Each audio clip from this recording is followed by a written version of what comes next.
Pourquoi l'assurance invalidité est beaucoup plus importante que tu peux le penser? Si demain matin tu te blesses de façon considérable et que tu es vraiment cloué au lit pour une longue période de temps, qui va payer tes billes? Ah, j'ai un fonds d'urgence. Ton fonds d'urgence, il est là pour combien de temps? Il est-tu 2 mois, 3 mois, 4 mois, 5 mois, 6 mois, 1 an? Ton invalidité, elle peut durer 2 ans, 3 ans, 4 ans, 5 ans. C'est moins probable que ça l'arrive, mais c'est quelque chose qui peut arriver. Tout le monde qui a une assurance collective a une partie de leur salaire qui est couvert en cas d'accident de maladie.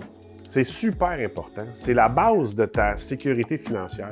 Maintenant, à quelle hauteur tu devrais choisir ta protection d'assurance invalidité? Si tu me dis qu'une prime à 50$, ça ne fit pas dans ton budget, imagine manquer 4000$ par mois si jamais tu tombes malade ou tu es invalide. J'en ai rencontré des gens qui se sont écorchés pour le reste de leur jour, puis non, c'est pas arrivé en auto, puis non, c'est pas arrivé à la job. Il n'y a pas assez NSSC, puis il n'y a pas la SAAQ qui paye. Ils se retrouvent quoi? Ils sont sur l'aide sociale le reste de leur jour.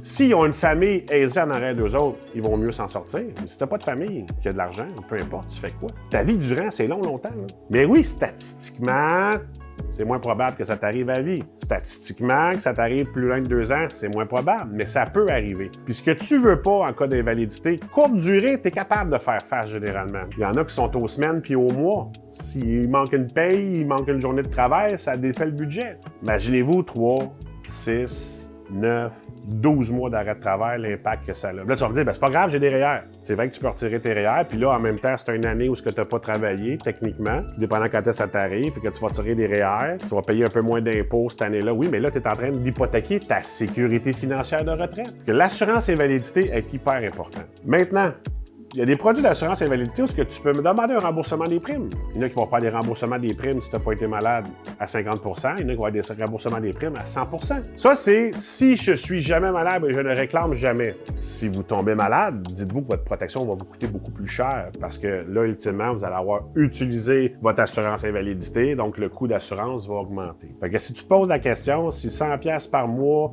ça te pète ton budget, imagine-toi 2, 3, 4, 5 puis 6 000 $ par mois dans moins. Comment ça peut nuire à ta retraite? Comment ça peut nuire à tes activités économiques?